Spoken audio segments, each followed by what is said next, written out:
ازيكم يا جدعان، ورجعنا لكم فيديو جديد من حكايه شين، وده هو الجزء الثاني. بس ما شفتش الجزء اللي فات، فانا سايب لك رابط الفيديو في الوصف وكمان في التعليق المسبق. بس قبل ما نبدا يا صاحبي ما تنساش الصلاه على سيدنا محمد عليه افضل الصلاه والسلام، وكمان ما تنساش اللايك المتين والاشتراك يا زميل والكومنت يا شقيق اللي بيديني دفعه للامام وبيحفزني ان انزل لكم ملخصات جباره. ويلا يا جدعان عشان ما اطولش عليكم، يلا بينا نبدا.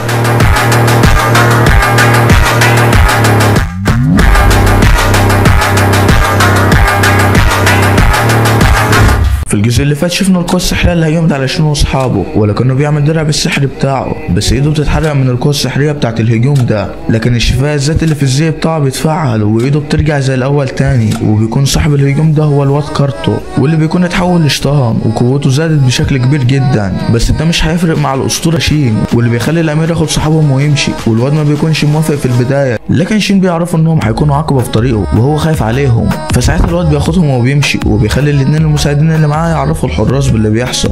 وساعتها شين بيهجم على كارتو، لكن الواد مش بيتأثر وبيقول له انا مش هسيبك غير لما اخلص عليه. وشين بيكون مستغرب انه بيتكلم لان الشياطين ما بتتكلمش وما بتفكرش.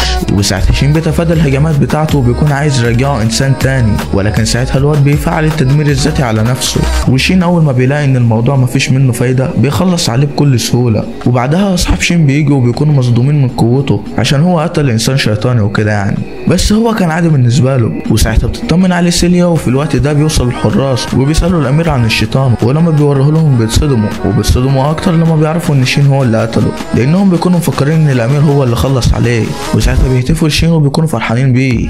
وفي تاني يوم بيكون ستورم واقف في المكان اللي حصل فيه المدعكه وبيقول كده التجربه نجحت. وساعتها بنشوف شين واللي بيكون بيفكر في اللي حصل، فبيسال صحابه هو عادي الانسان يتحول لشيطان عادي كده؟ اكيد لا، وانا شاكك في الموضوع ده في انه. وساعتها بيفتكر الشيطان وانه كان بيتكلم وفاكر كل حاجه، وبيقول ان في حد ورا الموضوع ده. وساعتها بيروح شين واصحابه لمارلين عشان يحكوا له على اللي حصل.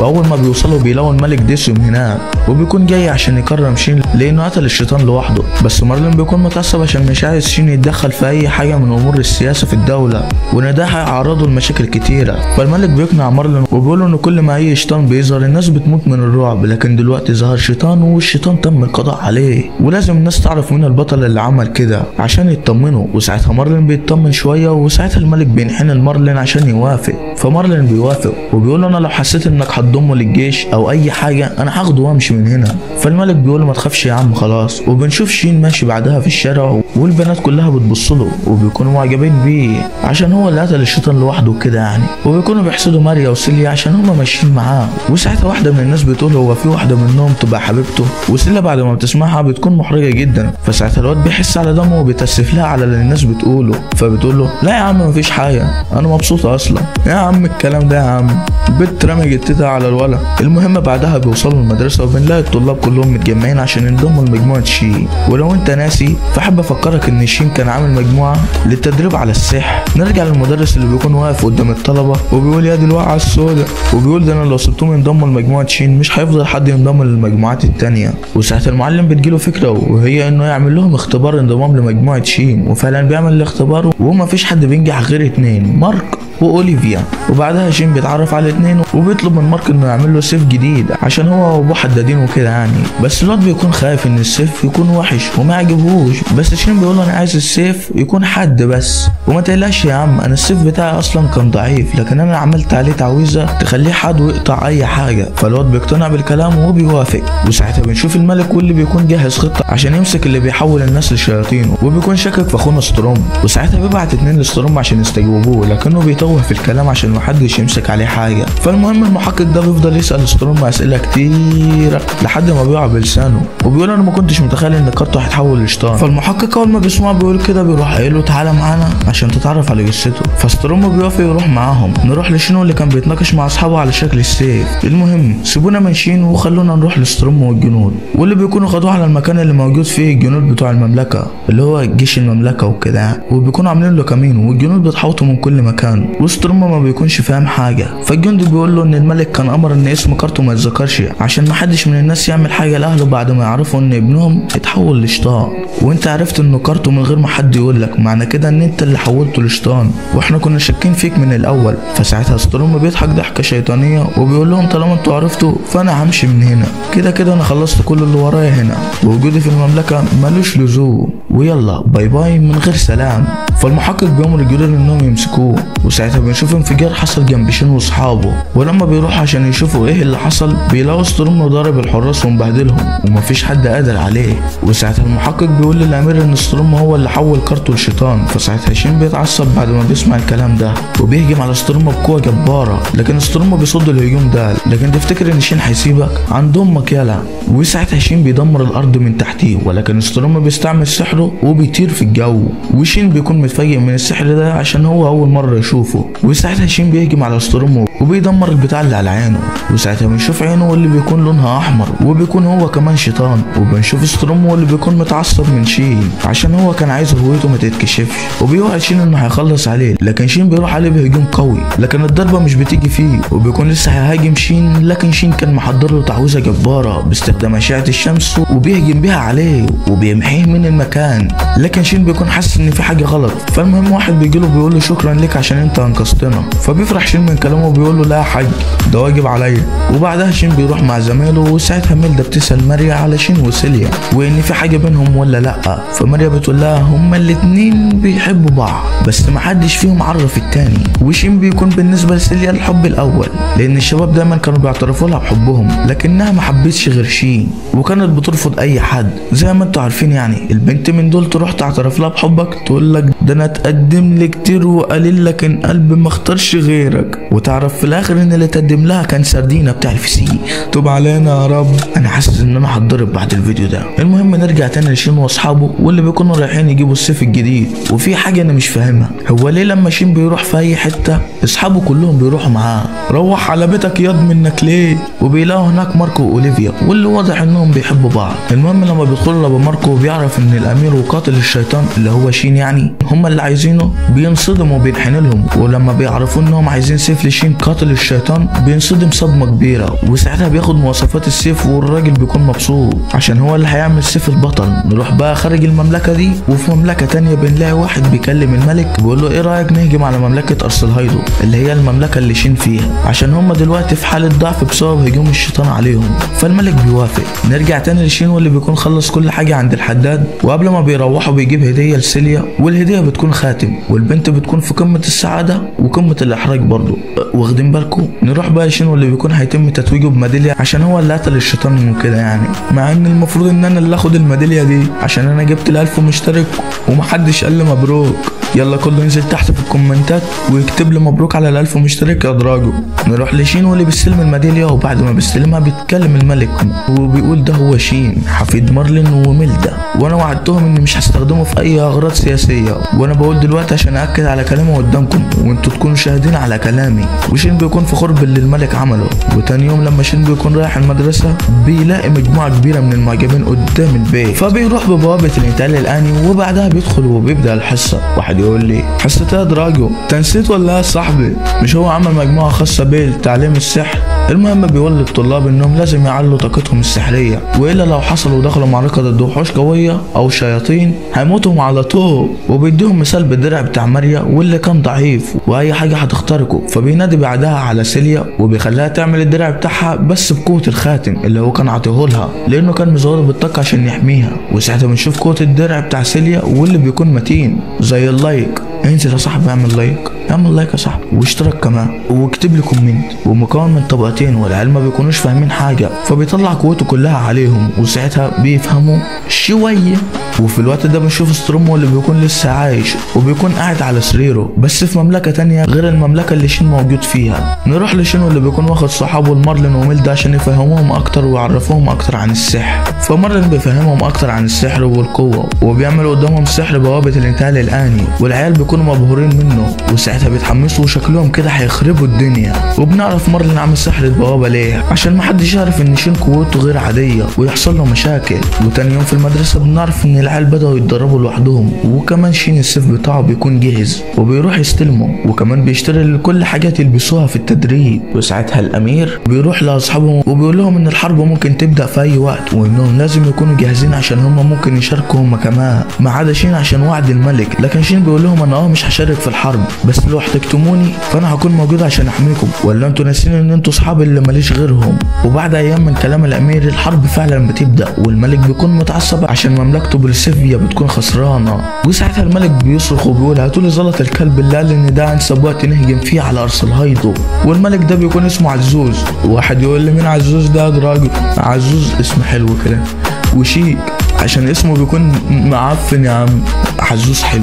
نرجع تاني للملك واللي بيكون واحد من الجنود داخل عليه وبيقول له الحق يا سيدي الناس، الشياطين بتهجم على المملكه وعلى سكانها. فالملك بيامر الجنود بالانسحاب من المعركه ضد ارسلهايدو عشان يروحوا يحموا المملكه واهلها من الشياطين. نروح لجنود ارسلهايدو واللي كانوا فايزين في المعركه، بس لما الجندي بيقول لقائد الجنود ان مقدمه الجيش هجم عليها مجموعه من الوحوش الشيطانيه بيامرهم بالانسحاب عشان يرجعوا المملكه تاني. نرجع تاني لبوليسيفيا واللي بيكون تم السيطره عليها بواسطه الوحوش الشيطانيه، وبيكون ستروم ماشي وسط المدينه وجنبه واحده ودي المساعده بتاعته واللي بيكون حولها لشطانه. وبنعرف ان كل اللي بيحصل ده كان من تخطيط ستروم. اول حاجه قال لزلط يدي الملك عزوز معلومات غلط بخصوص ارسلهايدو عشان الجيش يكون كله بره المملكه ويعرف يسيطر على المملكه، ولما بقى الجيش يرجعوا من المعركه مصابين يعرف يخلص عليهم. وفعلا كل ده بيحصل. ولما الملك بيرجع المملكه بيلاقيها عباره عن خراب، ولما بيروح القصر بتاعه بيلاقي ستروم مستنيه هناك، وساعتها ستروم بيثبت الملك في مكانه وبيخلص عليه. وبكده رسميا المملكه بقت تحت سيطره ستروم. وساعتها بنشوف قائد جنود ارسلهايدو واللي كان رايح يشوف الوضع في بوليسيفيا وبيلاقي المملكه عباره عن خراب.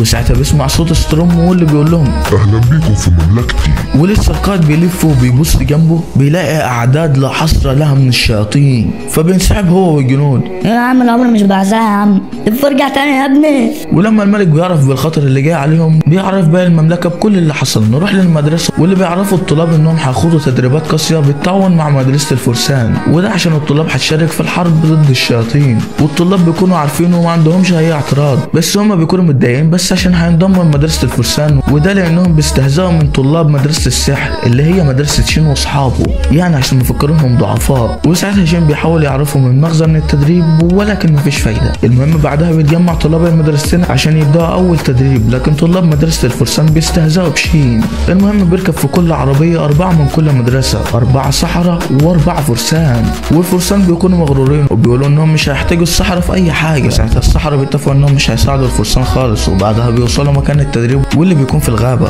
والامير وشين بيعرفوا المشرفين ان السحره مش هيساعدوا الفرسان في اي حاجه، وعرفوهم على اللي حصل وهم جايين، والمشرفين بيوافقوا. وفعلا مع اول وحش شيطاني بيظهر الفرسان بيتحط عليهم، ولما بيكون الوحش راح يخلص عليهم بيتدخل شين وبيخلص عليه. وساعتها العيال بيعرفوا فرق القوه بينهم وبين شين، وبعدها سيليا راحت لهم عشان تعالجهم. وساعتها بنشوف شين واللي كان مولع من الغيره عشان العيال بقت بتعامل سيليا بلطف. وبعدها بنلاقي 2 رايحين للمشرف وبيعرفوا ان في مجموعه كبيره من الوحوش جايين عليهم، وبيقولوا له ياخد الطلاب ويهرب من هنا في اسرع وقت. فساعتها شين قال لهم سيبوا لي الوحوش دي وانا هخلص عليهم. العيال بيكونوا هيموتوا من الرعب، لكن على راي المثل شين لديكم لا خوف عليكم.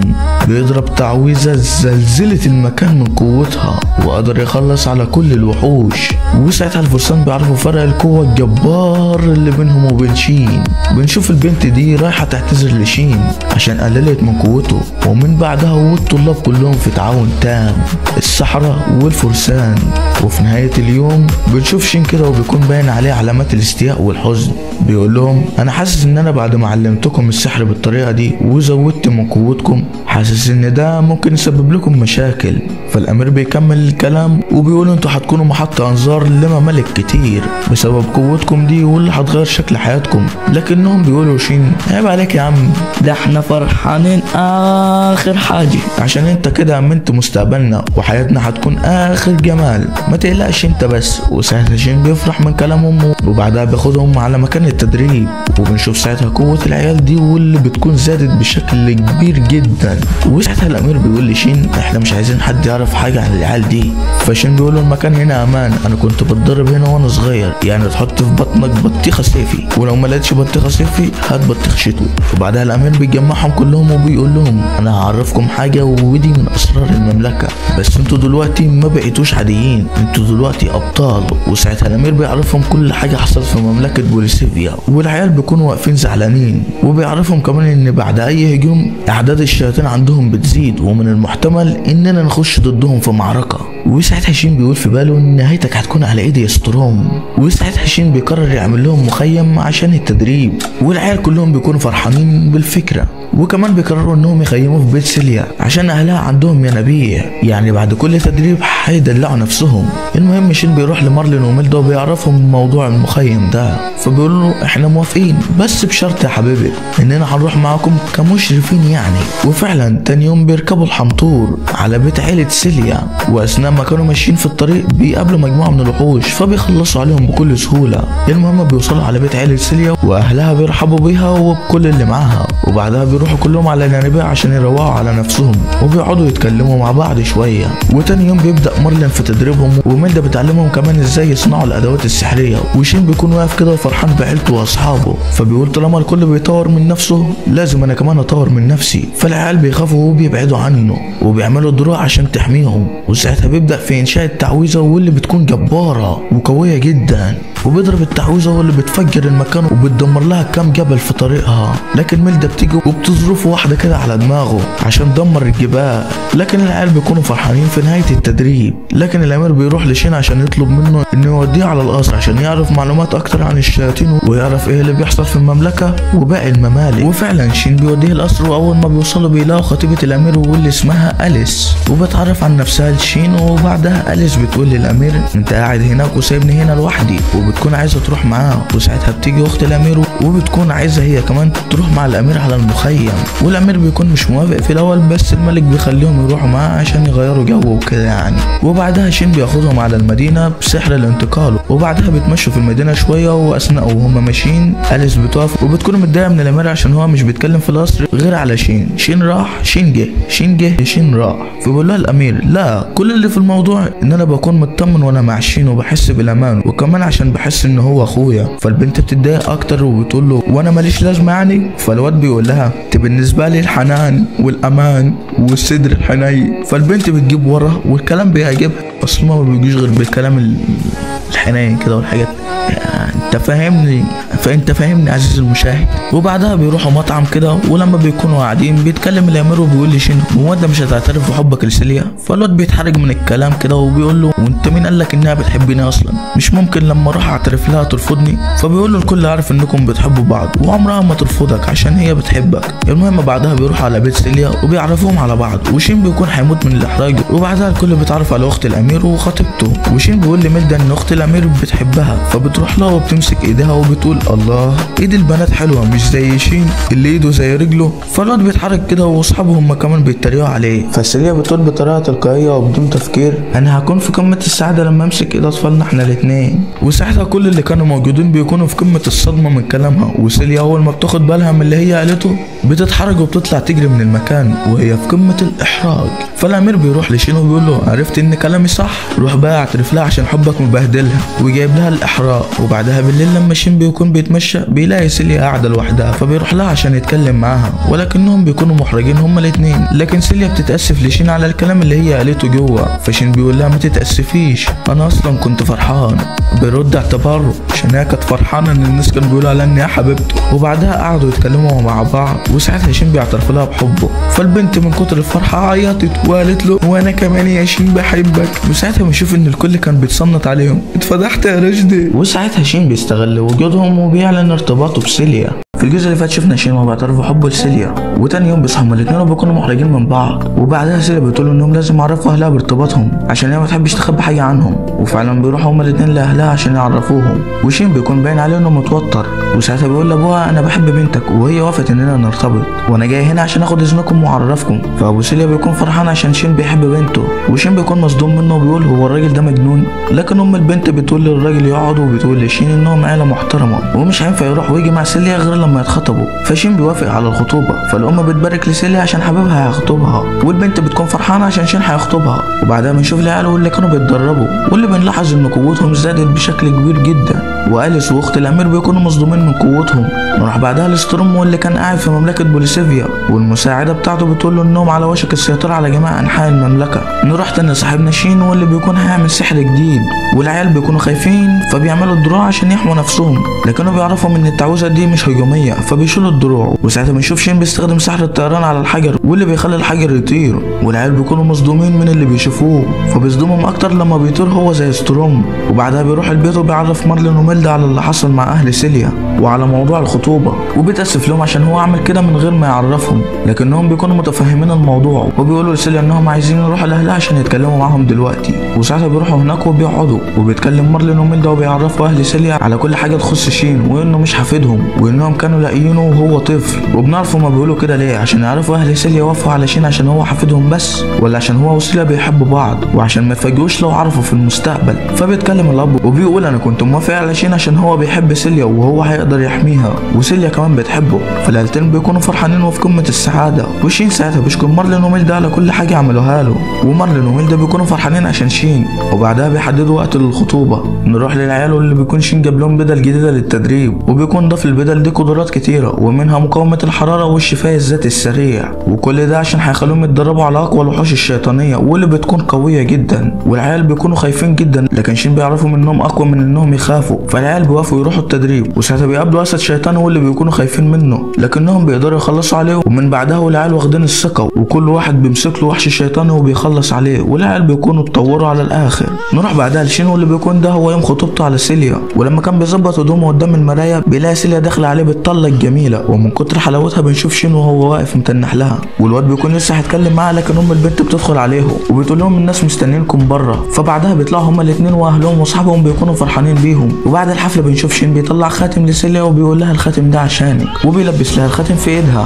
والبنت بتكون في قمه السعاده. وتاني يوم بنشوف العيال طايرين في السماء، وده عشان شين القى عليهم تعويذه الطيران، والعيال بيكونوا عارفين يتحكموا فيها باستخدام سحر الرياح. فشين بينادي عليهم بعدها عشان ينزلوا. نروح بقى لستروم واللي كان واقف مع مساعدينه واللي بيقولوا له انهم خلاص كده احتلوا المملكه كلها، ونتيجه لده جيش الشياطين دلوقتي عددهم بقت كبيره جدا. وبنشوف ستروم قاعد فرحان بانتصاره، وبيكون باين عليه انه مش ناوي يعمل حاجه تانية عشان هو هدفه الاساسي كان مملكه بوليسيفيا. لكن يا ترى ليه الحقد ده كله ناحيه بوليسيفيا؟ والسؤال ده اجابته هتكون في الفيديو ده بس مش دلوقتي. نروح للشياطين واللي بيكونوا عايزين يحتلوا ممالك تانية، فستروم بيوافق وبيقول لهم اللي عايز يروح بس انا بره الموضوع. وفعلا الشياطين بيروحوا للمدينه اللي جنب بوليسيفيا، وده عشان يسيطروا عليها ويحولوا اهلها للشياطين عشان يزودوا الجيش. نروح بقى لستروم واللي بيقرر يحكي عن سبب قرب البوليسيفيا بعد ما المساعده بتاعته ما بتساله عن السبب. فبيحكي ستروم الحكايه بتاعته وبيقول انا كنت راجل غني واسمه اوليفر، وكنت بحب كل الناس وبهتم بالمزارعين وكنت بعمل الناس زي بعض، الغني زي الفقير، وشعبيتي كانت كبيره والناس كلها بتحبني. وفي مره مزارع سالني هو انت ليه بتعمل كده معانا مع انك غني بس بتعاملنا باحترام زي الاغنياء؟ فانا قلت له المملكه بتاعتنا دي وانا صغير كنت ملاحظ فرق المعامله بين الاغنياء والفقراء، لكن في مره رحت المملكه تانية ولقيت ان المعامله بينهم غير، مفيش اي فرق بين الغني والفقير والعلاقه بينهم اخر جمال. وانا قررت اعمل زيهم عشان احسن المملكه، وده عشان انا من المرشحين لحكم المملكه. بعدها بيروح اوليفر البيت لمراته واللي بتكون حامل في شهورها الاخيره، وبيكونوا فرحانين هما الاثنين. نروح بعدها المجموعه من النبلاء واللي كانوا بيتناقشوا في موضوع اوليفر، وكان من ضمنهم عزوز قبل ما يبقى ملك. والنبلاء ما بيكونش عاجبهم اللي اوليفر بيعمله، ازاي يعني الغني هيكون زي الفقير في المعامله؟ وده يا ساده تفكير عقيم لابعد الحدود، وبيقولوا انهم لازم يخلصوا عليه قبل ما يمسك الحكم. وساعتها عزوز بيقول لهم تمام، وبيقول لهم على خطته وهي انهم يستدرجوا له العاصمه الاول. وفعلا بيعملوا كده عن طريق انهم بعتوا له رساله مكتوب فيها احنا ميدين فكره التسويه بين الشعب، لكننا عايزينك في العاصمه عشان نتناقش في الموضوع. واوليفر بعد ما بيقرا الرساله بيكون فرحان جدا وبيوافق انه يروح للعاصمه، لكن مراته بتكون خايفه من الموضوع ده، فبتقول له انها مش مطمنه للموضوع ده، لكنه بيطمنها وبيعرفها ان هو قوي ومحدش هيعرف يعمل له حاجه. لكن للاسف يا اوليفر هما مش هيعملوا لك انت حاجه، وهنعرف ده بعدين. وبعدها مشى، وساعتها عزوز بدا في تنفيذ خطته. اول حاجه خطف مجموعه من النساء اللي في قريه اوليفر، وبعت رجالته عشان يتهموا اوليفر بخطفهم، لكن الناس ما بيكونوش مصدقين في الاول. نروح لاوليفر واللي بيكون راجع لبيته، وساعتها عزوز بيكون بيحضر لاخر حاجه عشان ينهي بيها على اوليفر. بيجيب النساء المخطوفه وبيحطهم في عربيه عليها اسم اوليفر، وبيخلي المزارعين يشوفوا العربيه دي وياخدوها. وساعتها المزارعين بيتعصبوا من اوليفر وبيروحوا عشان يخلصوا عليه، بيروحوا له البيت وبيحرقوه وبيقتلوا مراته. ولما بيكون راجع بيشوف حريق عند بيته، ولما وصل البيت بيتصدم من اللي شافه، بيلاقي مراته مقتوله، فبيعيط من الحسره على مراته وابنه اللي مات في بطن مراته. وبيقول لهم بقى ده هو الرد على المعامله الطيبه اللي كنت بعملكم بيها، بتقتلوا مراتي وابني اللي لسه ما جاش الدنيا. المزارعين بيقولوا له ما انت كمان خطفت النساء وبعتهم عبيد للاغنياء. فساعتها اوليفر بيعرف ان ده كله كان من تخطيط النبلاء، وساعتها اوليفر بيتعصب وبياخد عهد على نفسه نفسه انه هيبيد المملكة دي عن بكرة ابيها، وبيفعل تعويذة تحمل كل معاني الغضب والحزن، وبيفجر التعويذة وبيخلص على كل الناس اللي في القرية. وبسبب التعويذة دي بيتحول لشيطان عشان التعويذة دي كانت محرمة. ودي كانت حكاية ستروم،